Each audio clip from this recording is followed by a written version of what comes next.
thought I'd use this week's Handyman Corner to do a little farming for all of you at home who see the sense in growing your own beer nuts. Now, of course, the most important part is picking the piece of ground to plant them. Don't plant them anywhere where people park their cars, especially if they got leaky gaskets. And don't plant them near a fire hydrant, and that really affects the taste of the nuts. It tastes like pistachios. Now, the deal with nuts is that actually the nuts are the seeds of the nut plants. So to seed the nut plants, you gotta plant the nut seeds. And of course, vice versa. All right, first thing you wanna do is dig a hole about 3 inches deep. Just round that up. All right, no, that's fine, that's fine. You may find you need a full-size shovel. You don't wanna give yourself the leverage. No shame in that. Oh, this is tough stuff here.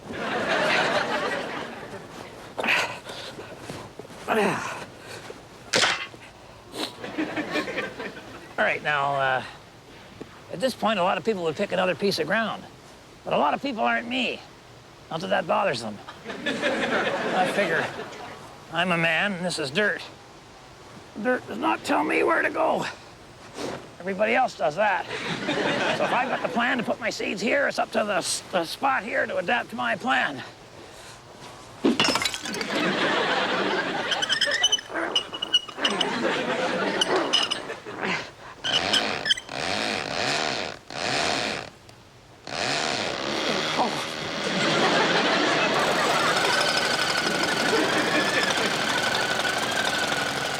You know, when the pioneers settled this great country of ours, they had to overcome obstacles like famine, drought, hard ground, expensive beer nuts. Did that bother them?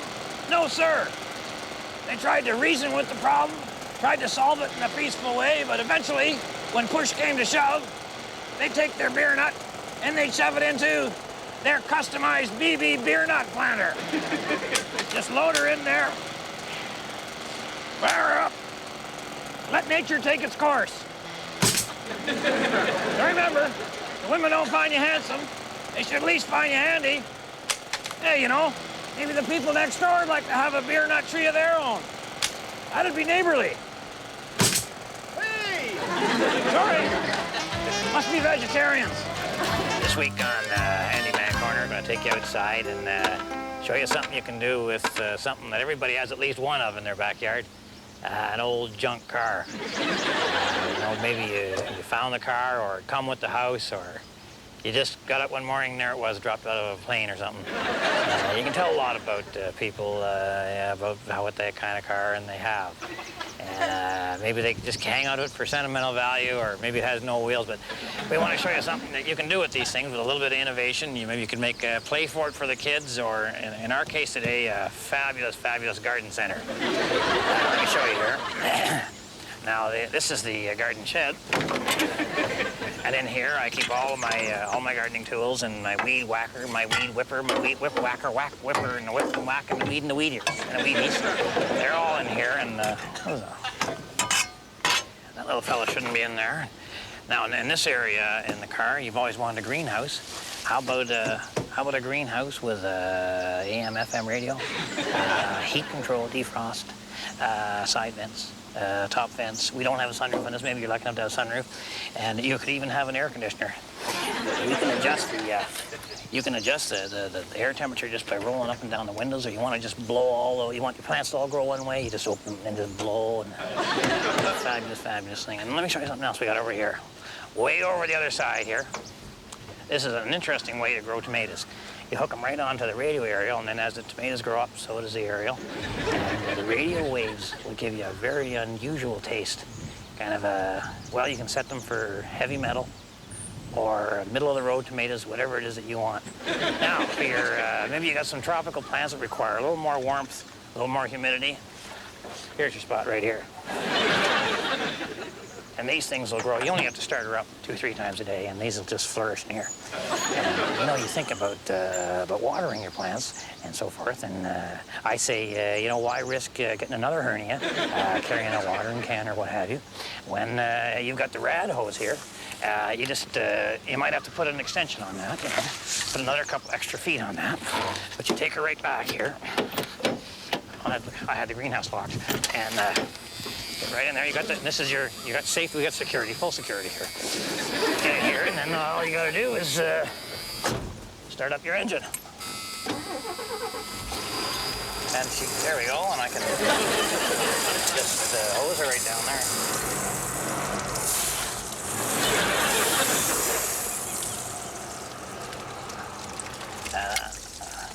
Thing with that deal is you want to make sure you got the car rust-proofed. And if you want to make your own weed whacker or whip weeder, weedy whipper, weedy weed. How about this? It's the fan out of the heater. Oh, let me show you something else. Now back here, another thing you can do is you just leave the car running, and the exhaust gases, because plants work on carbon dioxide. Well, there's carbon dioxide in there, and there's something else called carbon monoxide, which is, I think, exactly the same thing. There's lead, and there's pewter, I believe, and I think there's also oat bran in car exhaust. I'm not sure about that. It usually makes me have to go to the bathroom. Anyway, another thing I wanted to show you. This is a fabulous, fabulous invention. This is a hose reel. I mean, how many times did I run over the hose with the lawnmower before I got this baby, eh? 17. But I've got a better way of making a hose reel out of this garden center, which will save you a few bucks. Let me show you how that works. All right. So, what we're looking at here is a 200 horsepower hose reel. That saves you a heck of a lot of time and a heck of a lot of energy. And all I got to do is start up the car and drop her into reverse. But before I do, I just like to say, until next time, if the women don't find you handsome, they should at least find you handy.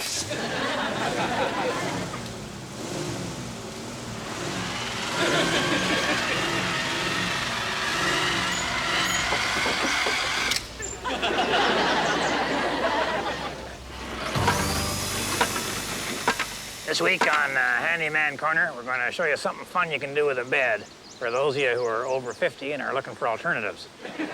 I got this idea when I was stuck in a traffic jam out in the highway. They had one of them big machines that is like a one-step deal. It breaks up the asphalt and pulls it into the thing, and it melts it all down, and then it puts it back down and rolls it flat. And I thought to myself, maybe we could do the same thing for gardening, a one-step machine. And I got this antique bed that was left over from old man Sedgwick's honeymoon, so I knew I wouldn't have to worry about metal fatigue. All right, now, step one, what you want to do is get yourself an outboard motor and mount this to the footboard, or as we call it, the transom. Okay, and when you mount it with the prop going forward, because this here is going to be your cultivator. Now, if you got the loam, you might be able to get by with, say, 9.5 Evinrude set for trolling. But if your yard is full of clay and stones and maybe a couple of buried wood stoves, you might have to move up to a 300-horse Mercruiser V6 with trim tabs and power tilt. Maybe get the prop off a Cessna 150. But either way, whatever engine you use, you're going to mount it onto the bed using exactly the same technology. The Handyman's secret weapon, duct tape. Now, if you go with the big motor on this, you might want to use, say, 2 or 3 rolls of duct tape and then really secure down maybe 100-pound test line or even a couple of coat hangers. Now, I've used the same technique to attach these coat racks to the sides of the footboard, and we got a couple of hot water bottles hung here. Really stripped out old man Sedgwick's room for this project. And we got plant food in this one, we got weed killer in this one, and then they come down through these hoses. It's a gravity feed, kind of like Moose Thompson on spaghetti night. And then the two chemicals are joined together into this bedpan where they're turned into fertilizer. Kind of apropos, isn't it? Now I've added a reading light to the coat rack there. I mean, what we'd ever need a reading light at the lodge for is beyond me. But this allows us to do our planting at night. And the hot water bottles are all set to go here, and I've added an umbrella for a little extra protection, which is something you want to think about when you're near a bed. And now these pillowcases I mounted on the back here, what I'm going to do is, I filled the one, I'll just top this baby up with some flower seeds, and then the seeds come out the hole in the bottom, planting flowers as we go. I got some bulbs here, and I'll just fill up my pockets with the bulbs, and what I can do with them, see, is just bounce them off the bed as we're going along, just like that, you know. Oh, missed the bed. No. We used to do that. As kids. Of course, we used hamsters. And we're about right. You know what? You know what'd be, I think, a real treat here is, why don't I go and put my pajamas on just to kind of get in the spirit of the whole rig here. Hang on a sec.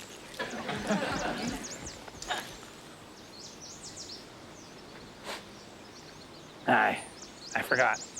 These are my pajamas. Okay, well, I think we're all set. And just before we turn a real ugly-looking piece of crap into a real nice garden, I just remind you that if the women don't find you handsome, they should at least find you handy. Now, I'll just start this up. Okay. Umbrella up there. And that's what I'm doing. We're going gardening.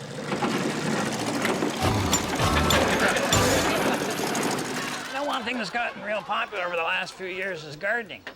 I don't mean the ordinary kind of gardening where you grow carrots and tomatoes and barley and hops. I'm talking about the fancy gardens, you know, with the exotic plants in them, the waterfall and the sound and the lights and everything. So today I'm going to show you how to make a cheap yet impressive centerpiece for your garden. Now, I know you could just wire speakers and lights all over your yard, but then the next thing you know, you electrocuted a groundhog and the green pieces are all in it. So we're going to go another way. We're going to use wind power. Now, all you need is an old bike and a set of drums. You can get a full set of drums pretty cheap. All you got to do is hang around a music store until some parent comes in and buys a set of drums for their kid. Just get their address, wait about a month. You'll be able to buy the whole set back for about 10 cents on the dollar. All right. Now, first step is you want to turn the bike into a windmill stand. You're pretty much on your own there. I don't believe there's a manual for that particular conversion. Okay, step 2 now. I just got to mount the bass drum onto the windmill stand. I've already attached the unit to the bicycle wheel using the Handyman secret weapon duct tape, but I want you to notice something here. I've had to remove the struts on this side of the bicycle, which means that I've weakened the structural integrity of the bike itself. So I have to compensate for that by really horsing down the axle nut on the other side. Okay, we're just about done here. I've added a couple of drumsticks, which I actually got hinged to the rim of the drum. So as she goes around, they're going to hit the floor tom and then the snare, and then on the top side, they slam up against the bass drum. So I get a downbeat on the bass drum, I get my backbeat on the snare, I get a funky riff happening on the floor tom, all against a steady ride on the cymbals. This is not just a garden ornament, this is a happening. So remember, if the women don't find you handsome, they should at least find you handy. Now all we got to do is wait for the wind.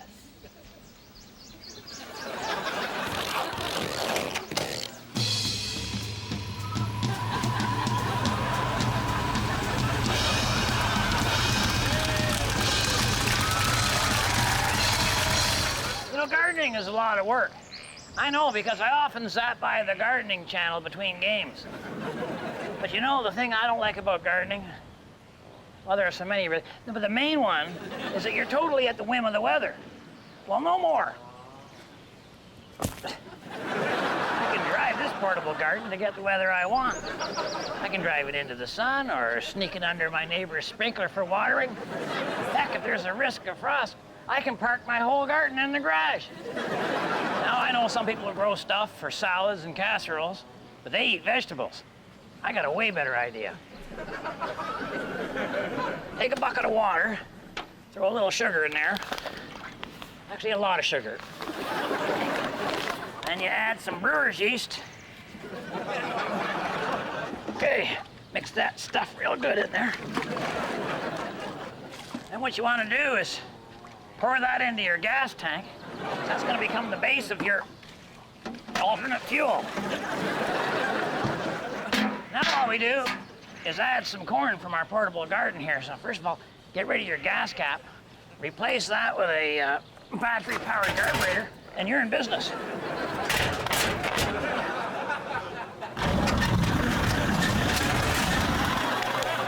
Okay, just let that ferment in there for a while, as you do with all the truly good things in life. And then you're good to go. I'll tell you, that's the cheapest fuel you'll ever find. So remember, if the women don't find you handsome, they should at least find you handy. It might be a little hard to start, and actually when it does get going, it smells like a giant tortilla.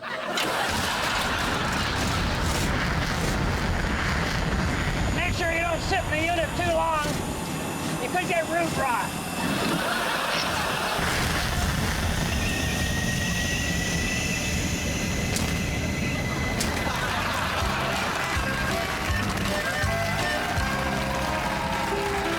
Bill's gonna do a little gardening, jumping up and down on the shovel as he does. Careful, careful, careful. How you doing? Oh, Hey, Red. oh. Hey, Red, wave to people. Yeah. So he's cut out the sod. He's gonna roll. Yeah, just roll that up there. Just set that aside. Just set it aside, Bill. No, I said set it. You didn't have to. No, you just set it. All right. So off to our usual start. Don't worry Yeah. about it. It's fine. So now he's gonna don't step on the flowers you're up. You're gonna till up the ground there and get one of those special things. And I happen to notice the sign, which I'm thinking perhaps he didn't pick the best. This is why we got the land so cheap. It's right. The Trans-Canada pipeline is right going right through. I think. No. I think we should pick it up, Bill. I think we should go, Bill. All right.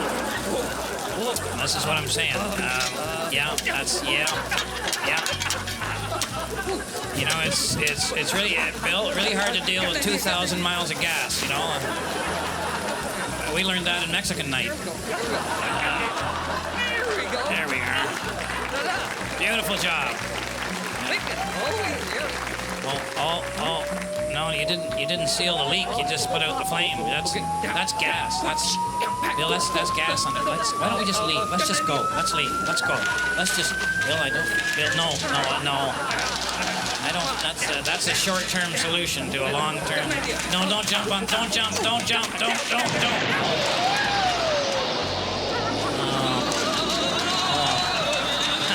Watch out for the rake. Oh! Here comes the roller. Oh, Bill. Oh, boy. Oh, my gosh. Walter wanted to put a garden in behind the lines, so we got one of the rototillers there, because apparently that's cheaper than buying vegetables. And the problem was, every time he put her into gear, she would stall out on him there, so he'd get her going, he put her into gear, she'd stall out. So he got a good idea. He figured he needs some way to keep her in gear all the time. So he installed a Handyman secret clutch, and now he's just got to fire that up. Fire it up, Walter. Let her rip. Let her go. Apparently that's the manual rototiller technique. So he opens up and apparently he's out of not a drop in there, and so he goes to the shed where we keep the gas can. You notice I said gas can, not gas, because it's empty as well. But there's always a liquid of some kind, and most of them are flammable. And there's a can with something in it. Kind of a potluck approach to internal combustion engines we use at the lodge. Plus, he's not putting that much in. How much damage could he possibly? I'm pretty sure that whatever it is, I'm pretty sure that would burn. Oh yeah, that's flammable. Now he's probably tripled the horsepower of the unit right now, but which he finds out of this. So he apparently takes off on. Now I was just getting a shovel out of the van and not paying too much attention to what was going on. Hello, Walter. Dalton was putting out, he loves these little lawn ornaments. He's been collecting these for years, but Walter had the theory that if you broke them down, you could actually use them as seeds. That didn't work out so good. And then I was just putting the shovel away, and then Walter decided to put in a roof garden. And he's up there hacking away at the shingles, and I thought, this is not going to work out at all, so the best advice I could give him was, come on down, Walter, here you go. But by golly, the unit, she's a good one. She kept running, and he wasn't heading out towards the highway, so I wasn't too worried. Then I got this idea, if we put a ramp up against the back of the possum van there, and if we could steer him in that way, he's just going to go right up, and then that would be kind of a holding down. The first thing you got to do, Walter, you got to let go, Walter. You got to let go of the unit. Take your hand, let her go, Walter, let her go. There you go. Oh, okay, very good. And now the only problem was with the unit didn't actually stop running. She's chewing up the seats in there, turning around, which we didn't notice, and before you know it, she starts coming back down the ramp towards us. But, as luck would have it, she ran out of gas, and so did Dalton.